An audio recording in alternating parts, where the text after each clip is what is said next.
تسلیما اللہم صلی علی سیدنا و شفیعنا مولانا محمد بارک وسلم صلاۃ و سلام علیک یا رسول اللہ صلی اللہ تعالی علیہ وسلم۔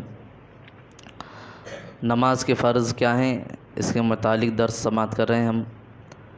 نماز کے اندر 7 چیزیں فرض ہیں، جس میں سے آپ نے تقریباً 3 کے بارے میں تفصیلی گفتگو سماعت کی: تکبیر تحریمہ، قیام، قرات۔ آج انشاءاللہ ہم رکوع کے حوالے سے بات سماعت کریں گے کہ رکوع کے اندر کتنا کرنا، کتنا جھکنا، کتنی تسبیح پڑھنا، اس کے کیا احکام ہیں، کتنی مقدار ہونا چاہیے، وہ ساری چیزیں یہاں تفصیلات کے ساتھ ہیں۔ فرماتے ہیں رکوع یعنی اتنا جھکنا کہ ہاتھ بڑھائے تو ہاتھ گھٹنے تک پہنچ جائے، یہ رکوع کا ادنیٰ درجہ ہے۔ اور رکوع کا کامل درجہ یہ ہے کہ پیٹھ سیدھی بچھا دے۔ میں نے اس سے پہلے بھی آپ کے سامنے یہ مسئلہ پیش کیا تھا۔ ادنیٰ یعنی آدھا رکوع یہ ہے کہ اتنا جھکا کہ صرف ہاتھ گھٹنے تک پہنچ جائے، یہ آدھا رکوع۔ اور مکمل رکوع کیا ہے کہ اس طرح اپنے آپ کو جھکانا کہ پیٹھ پوری سیدھی بچھ جائے، اور پیٹھ اسی وقت سیدھی ہوگی جب آپ اپنے آپ کو مکمل جھکائیں گے تو آپ کی پیٹھ سیدھی ہوگی۔ رکوع نبی پاک صلی اللہ علیہ وسلم کی اس امت کے لیے خاص ہے۔ شب معراج کے بعد جب نماز کی ادائیگی ہونے لگی تو ظہر تک بھی رکوع نہیں تھا۔ ظہر کے بعد عصر کی نماز میں رکوع کا حکم ہوا، اور یہ نماز کے اندر تنہا ایسا فعل ہے جو دیگر کسی امت کو نہیں ملا۔ یہ اس امت کا خاصہ بھی ہے کہ اللہ رب العزت نے اسے رکوع عطا فرمایا ہے۔ اور بتاتے ہیں مسئلہ، ہر رکعت میں صرف ایک ہی رکوع کریں۔ اگر بھول کر 2 رکوع کیے تو سجدہ سہو واجب۔ رکوع کتنی بار کرنا ہے؟ ایک بار۔ کسی نے بھول کر 2 مرتبہ کر دیا تو سجدہ سہو واجب ہو جائے گا۔ سجدہ سہو کیا ہے؟ آپ نے اس سے پہلے سماعت کیا ہے۔ رکوع میں کم از کم 1 مرتبہ سبحان اللہ کہنے کی وقت کی مقدار تک ٹھہرنا واجب ہے۔ رکوع کرنا فرض۔ رکوع میں ٹھہرنا کتنی دیر؟ 1 تسبیح۔ 1 تسبیح کتنی ہوتی ہے؟ سبحان اللہ، یہ 1 تسبیح کی مقدار ہے۔ 3 تسبیح کی مقدار سبحان اللہ، سبحان اللہ، سبحان اللہ۔ تو جب تسبیح کی مقدار بتائی جائے تو آپ کے ذہن میں یہ بات آ جانا چاہیے۔ اب رکوع میں کوئی اگر 1 تسبیح سے بھی کم ٹھہرا تو کیا ہوگا کہ اس نے واجب ادا نہیں کیا۔ اکثر یہ غلطی قیام کے ساتھ جو نماز پڑھی جاتی اس میں نہیں ہوتی، لیکن ہم دیکھتے جو بیٹھ کر نماز پڑھتے ہیں، نفلی نماز ہو گئی یا دیگر چیزوں میں، اس میں بہت جلد بازی لوگ کرتے ہیں۔ ابھی بس رکوع میں جانا ہی تھا، فوراً اپنے آپ کو اٹھا لیتے ہیں۔ تو یہ سرعت وہاں پہ بھی نہیں ہونا چاہیے۔ رکوع چاہے آپ کھڑے ہو کر رہے ہوں یا بیٹھ کر رہے ہوں، اشارے سے آپ رکوع کر رہے ہوں یا جس حالت میں بھی آپ کا رکوع ہو، اس میں 1 تسبیح کی مقدار آپ کا ٹھہرنا کیا ہے؟ واجب ہے۔ پتہ چلا اگر کوئی 1 تسبیح کی مقدار سے کم ٹھہرا تو اس نے واجب کو چھوڑ دیا اور سخت گناہ گار ہوگا۔ پھر اسی طرح آگے بتا رہے ہیں کہ رکوع میں 3 مرتبہ سبحان ربی العظیم کہنا سنت ہے۔ 3 مرتبہ سے کم کہنے میں سنت ادا نہ ہوگی، اور 5 مرتبہ کہنا مستحب۔ حکم پتہ ہے، سنت اور مستحب تقریباً ملتے جلتے ہیں کہ جس کے کرنے پر ثواب ہے اور چھوڑ دینے پر کوئی عذاب نہیں ہے۔ اب یہاں آگے ایک مسئلہ جو بیان ہو رہا ہے وہ یہ کہ مخارج کے حوالے سے یہ میں نے اس سے پہلے بھی گفتگو کی تھی کہ طا کے بعد جو ضا آتا ہے سبحان ربی العظیم میں، ہم تسبیح پڑھتے ہیں نا رکوع میں سبحان ربی العظیم، تو طا کے بعد جو ضا کی ادائیگی ہے اس ضا کو صحیح طور پر ادا کرنا۔ اب ضا کی ادائیگی کیسی ہے؟ بہت سارے لوگ سبحان ربی العظیم کہہ دیتے ہیں یا عظیم کہتے ہیں، تو را کے بعد جو زا آتا ہے وہ بھی نہیں ہے، دال کے بعد اگر ذال آتا ہے وہ بھی نہیں ہے، اور جیم یہ بھی نہیں ہے، یہ تینوں نہیں ہیں، بلکہ کیا ہے؟ تا کے بعد جو ضا آتا ہے، اور ضا کا مخرج کیا ہے کہ سرا زبان آپ کے سامنے والے جو 2 دانت ہوتے ہیں اس سے لگ کر ادا ہوتے ہیں۔ یہ آپ کے سامنے کے 2 دانت ہیں، یہ سرا زبان ہے، یہاں ٹچ کر کے یہ زبان اتنی باہر نکلے گی کہ سامنے اگر کوئی شخص موجود ہو تو اس کی نوک اسے صاف صاف نظر آ جائے، زبان کی نوک سامنے والے کو نظر آ جائے. اور اسی طریقے سے دال کے بعد جو ذال ہے وہ بھی نکلتا ہے، سا، الف با تا، اس کے بعد کیا آتا ہے سا، اس کی بھی ادائیگی ویسے ہی ہے. تا کے بعد جو وا آتا ہے اس کی ادائیگی بھی، تینوں ایک ہی جگہ سے نکلتے ہیں، لیکن دو حرف نرمی کے ساتھ نکلتا ہے اور ایک حرف کی یعنی تا کے بعد جو وا آتا ہے اس کی ادائیگی میں منہ بھر کی آواز آتی ہے. ہم بولتے ہیں نا سبحان ربی العظیم، سبحان ربی العظیم، تو یہ منہ بھر کی آواز آئے گی نہیں وا میں، لیکن اس کی جگہ ذال اور سا میں آواز منہ بھر کے نہیں آتی ہے، نرمی کے ساتھ. فحدث اذا جاء ارأیت الذی یکذب بالدین فذلک الذی یدع الیتیم، ہے نا یہ سب بالکل نرمی کے ساتھ، لیکن وا کے اندر منہ بھر کے آواز آتی ہے. اب بتا رہے ہیں کہ جو تسبیح ہم پڑھتے ہیں اس تسبیح میں اگر کسی نے عظیم کی جگہ عجیم پڑھ دیا تو معنی پورا بدل جائے گا. پہلے معنی یہ ہو رہا تھا پاک ہے وہ ذات جو بہت بڑی بلند و برتر بالا ہے، عظیم کا معنی بڑا ہوتا ہے، لیکن عجیم کسی نے کہہ دیا تو اس کا معنی ہو جائے گا پاک ہے وہ ذات معاذ اللہ جو گونگا ہے. عجیم کا معنی کیا ہوتا ہے گونگا، اسی لیے عربی اپنے علاوہ جتنے لوگ ہوتے تھے ان کو عجمی کہا کرتے تھے، یعنی وہ بولتے جن کو عربی نہیں آتی وہ عجمی ہیں، وہ گونگے ہیں، ان کی زبان کوئی زبان ہی نہیں ہے. عربیوں کے نزدیک ایسا مسئلہ تھا. تو یہ وا کی ادائیگی بہت ضروری ہے، میں نے بتایا بھی، آپ چاہے پریکٹس کر لیں اس کو. سامنے کے جو دو دانت ہیں اپنی زبان کے سروں کو وہاں ٹچ کرے پہلے اس طرح کر کے، اور دیکھیں وا آرام سے بالکل نکلتا ہے. اب کوئی نماز کی حالت میں جیسے عمر کا تقاضا ہے زبان نہیں پلٹتی ہے تو مسئلہ ایسا نہیں کہ اب آپ کو نکالنا ہے تو نکالیں، نہیں نکال رہے ہیں تو چھوڑ دیں تسبیح پڑھیں گے نہیں، ایسا نہیں ہے. شریعت وہاں سہولت دیتی ہے، کہتے ہیں کہ اگر کسی کو وا نکالنا نہیں آتا ہے تو سبحان ربی العظیم کی جگہ سبحان ربی الکریم کہے، کیونکہ عظیم بھی اللہ کی صفت ہے اور کریم بھی اللہ رب العزت کی صفت ہے.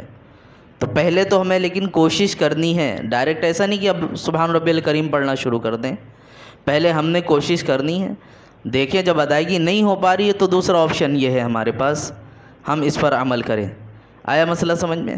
سبحان ربی العظیم پڑھنا ہے، اگر کوئی عظیم کی ادائیگی نہیں کر پاتا، وا نہیں نکال پاتا، تو اس کی جگہ سبحان ربی الکریم کہے گا. اب فرما رہے ہیں رکوع میں جانے کے لیے اللہ اکبر کہنا سنت ہے، رکوع کرنا فرض، اس میں لفظ اللہ اکبر بولتے ہوئے جانا سنت، اس کے اندر سبحان ربی العظیم ایک تسبیح کی مقدار میں کہنا واجب، 3 تسبیح کی مقدار میں کہنا سنت، 5 بار کہنا مستحب. چیز ایک ہی ہوتی ہے لیکن اندر حکم الگ الگ ہوتے ہیں، اس لیے اس کو ذہن میں رکھیں. پھر فرما رہے ہیں مردوں کے لیے سنت ہے کہ رکوع میں گھٹنوں کو ہاتھ سے پکڑیں اور ہاتھ کی انگلیاں خوب کھلی رکھیں. گھٹنے کو جب ہم پکڑنا، ہم اپنا ویٹ ڈالتے ہیں نا، ایکچولی ہم جب رکوع میں جاتے ہیں تو اپنا ویٹ ڈالتے پیر پہ، تو گھٹنوں کو پکڑنا، یہ سمجھ لیجئے گھٹنا ہے، اس کو پکڑنا ہے اور انگلیوں کو ملا کے نہیں رکھنا ہے، اس طرح انگلیوں کو کشادہ کر کے اپنے گھٹنوں کو پکڑ کے رکھنا ہے. تو اس طرح پکڑ کے رکھیں گے تو اچھی طرح رکوع بھی ہوگا. اور اپنے پیر کو بینڈ بھی نہیں کرنا. بہت سارے لوگ کیا کرتے ہیں کہ ٹانگوں کو سیدھی نہیں رکھتے، یعنی بہت ہلکا ہی جھکاتے اپنی ٹانگوں کو، ٹانگ جو ہے مڑی ہوتی بیچ سے، جو گھٹنا ہوتا ہے وہ اندر دبا نہیں ہوتا، تو اس کی وجہ سے مکمل رکوع نہیں ہوتا. رکوع ہو رہا ہے لیکن جس طرح حکم ہے رکوع کرنے کا وہ مکمل رکوع نہیں ہوتا. تو اپنی ٹانگ کو اندر پش بھی کریں گے اور گھٹنے سے اس کو پکڑ کے بھی رکھیں گے، گھٹنے پر ہاتھ رکھ کے انگلیاں کشادہ رکھیں اور اپنے آپ کو جھکائیں. بہت سارے لوگ یہ غلطی اس میں یہ بھی کرتے کہ اپنے سروں کو جھکا دیتے ہیں نیچے.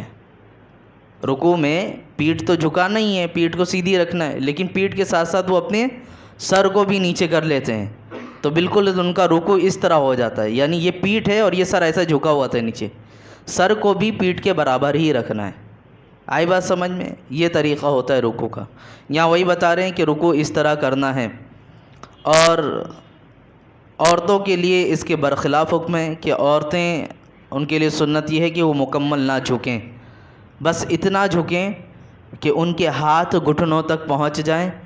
مرد کو کیا ہے، پیر کو بالکل سیدھا رکھنا ہے، گھٹنوں کو پکڑنا ہے، انگلیاں کشادہ رکھنا ہے۔ عورت کا حکم اس کے برخلاف ہے۔ عورت نہ مکمل جھکے گی، نہ اپنے پیر کو اندر کی طرف دبائے گی، نہ ہی گھٹنے کو پکڑے گی، بس اتنا جھکنا ہے کہ خالی اس کے ہاتھ گھٹنے تک پہنچ جائے۔ یہ شریعت میں ایک احتیاط ہے تاکہ عورت کا پردہ وہاں پر بھی پامال نہ ہونے پائے، کیونکہ رکوع اور سجود دو ایسی جگہ ہے کہ جہاں پہ آپ دیکھنا دونوں میں عورتوں کا حکم الگ بیان کیا گیا ہے۔ عورتوں کا سجدہ الگ ہے، مردوں کے سجدے کا طریقہ الگ ہے، اس لیے عورتوں کے رکوع کا طریقہ الگ ہے، مردوں کا الگ ہے۔ کیوں یہ؟ کیونکہ یہ دونوں فعل دونوں جگہ ایسی ہیں جہاں پر جسم کشادہ ہو کر نظر آتے ہیں، اور شیطان ہر جگہ انسان کی نظریں بھٹکا سکتا ہے، لہٰذا عبادت میں ایسی حرکت اور ایسی حالت نہ پیش آئے کہ جس کو دیکھنے کے بعد انسان کو رب کی یاد نہ آئے بلکہ شہوت بھٹکے۔ تو اس لیے شریعت نے اتنا محتاط ہو کر اور دین کے اندر عبادت کا طریقہ رکھا کہ رکوع کی حالت میں جائیں تو بھی جسم نمایاں نہ ہو پائے، سجدے میں جائیں تو بھی نمایاں نہ ہو پائے۔ مرد کوئی خوب کھول کر سجدہ کریں، پھیل کر سجدہ کریں، ایسا حکم ہے نا، بازو کروٹوں سے، پیٹ رانوں سے، ران پنڈلیاں سے سب سے الگ ہونا ہے، اس طرح مردوں کو حکم ہے۔ لیکن عورتوں کو اس کے برخلاف ہے، سب چیزوں کو سمیٹ کر سجدہ کرنا ہے انہیں۔ تو اس میں بہت بڑی حکمت اسلام کی نظر آتی ہے کہ جو اسلام شریعت میں اپنے عبادت میں اپنے عورتوں کی بے پردگی کو برداشت نہیں کرتا، اتنا احتمال نہیں آنے دیتا، وہ کب چاہے گا کہ اسلام کی خاتون باہر بے پردہ گھومیں؟ یہ اسلام کی ایک حکمت ہے۔ چند حدیث پاک ہے جو رکوع مکمل نہیں کرتے ان کے بارے میں ہے۔ جملہ جس طرح اس میں ایک بات بولی گئی ہے کہ حضور صلی اللہ علیہ وسلم فرماتے ہیں، ابو داؤد، ترمذی، نسائی، ابن ماجہ، کئی ساری کتابوں میں یہ حدیث آئی ہے کہ اس شخص کی نماز ناکافی ہے جو رکوع و سجود میں پیٹھ سیدھی نہ کرے۔ اب یہاں پہ بعض لوگوں نے پوچھا کہ اگر کیا پیٹھ سیدھی نہ کرا جائے تو نماز ہی نہیں ہوگی؟ تو ایسا نہیں ہے، ناکافی سے مراد یہاں ہے کہ اس کو مکمل ثواب نہیں ملے گا، یعنی وہ ثواب میں کامل طور پر نہیں پہنچے گا، مکمل ثواب نہیں ملے گا، اس کا رکوع مکمل نہیں ہے۔ رکوع تو ہوگا، سجدہ تو ہوگا، لیکن وہ مکمل نہیں ہوگا۔ اور جب مکمل ہوتا ہے تو ظاہر سی بات ہے، کام کرنے والا جب مکمل کام کرے گا تبھی تو اتنی سیلری ملے گی۔ ہمارا بھی یہی ہے نا دنیا کا مزاج، تو ظاہر سی بات ہے جس چیز کی جیسی ادائیگی ہے اس کو اسی طور پہ ادا کیا جائے گا تو اسی اعتبار سے ثواب ملے گا۔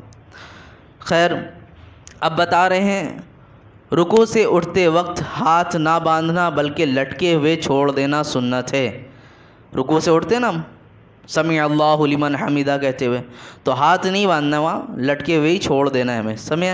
سمجھ میں یہ تو نارمل چیزیں کرتے ہی ہیں۔ اب یہ کہہ رہے ہیں رکوع سے اٹھتے وقت امام کا سمع اللہ لمن حمیدہ کہنا اور مقتدی کا اللہم ربنا ولک الحمد کہنا، یہ دونوں سنت ہے۔ اب یہاں پہ آپ نے بالکل نیا جملہ سن لیا کہ اللہم ربنا ولک الحمد، یہ کیا ہے؟ عام طور پہ ربنا لک الحمد یہی سنا تھا ہم نے۔ تو تین چیزیں ہیں، ربنا لک الحمد، ربنا ولک الحمد، اللہم ربنا ولک الحمد، یہ تینوں باتیں آئی ہیں۔ زیادہ افضل اللہم ربنا ولک الحمد ہے، لیکن عام طور پہ ہمارے درمیان یہ ماحول نہیں ہے کہ اگر کوئی مکبر بھی بنتا ہے تو اس طرح کی تسبیح کہے، کیونکہ بعض دفعہ دیکھا گیا لوگ اگر ربنا ولک الحمد کہتے تو اس پہ ہی پوچھتے یہ واو کیوں لگایا انہوں نے۔ تو تینوں چیزیں ہیں، ربنا لک الحمد بھی ہے، ربنا ولک الحمد بھی ہے، اللہم ربنا ولک الحمد بھی ہے، یہ تینوں تسبیح ہیں۔ اب یہاں کہہ رہے ہیں کہ منفرد سمع اللہ لمن حمیدہ کہتا ہوا اٹھے اور رکوع سے ہاتھ ہٹا دے اور سیدھا کھڑا ہو جائے، اور اس کے بعد اللہم ربنا ولک الحمد یا ربنا لک الحمد، ربنا ولک الحمد، تینوں میں سے کوئی بھی تسبیح کہے۔ لیکن اگر امام کے پیچھے ہے، جماعت کے ساتھ نماز پڑھ رہا ہے، امام نے کہا سمع اللہ لمن حمیدہ، تو آپ کو صرف کیا کہنا ہے؟ ربنا لک الحمد، آپ کو سمع اللہ لمن حمیدہ اس کے ساتھ نہیں بولنا ہے۔ سمجھ میں آئی بات؟ پھر کہہ رہے ہیں کہ یہاں پر جو اللہم ربنا ولک الحمد یہ تسبیح کہی جاتی ہے تو اس کی ایک فضیلت مسلم شریف اور بخاری شریف کے حدیث کے حوالے سے ہے کہ حضور صلی اللہ علیہ وسلم نے فرمایا جب امام سمع اللہ لمن حمیدہ کہے تو اللہم ربنا ولک الحمد کہو کہ جس کا قول فرشتوں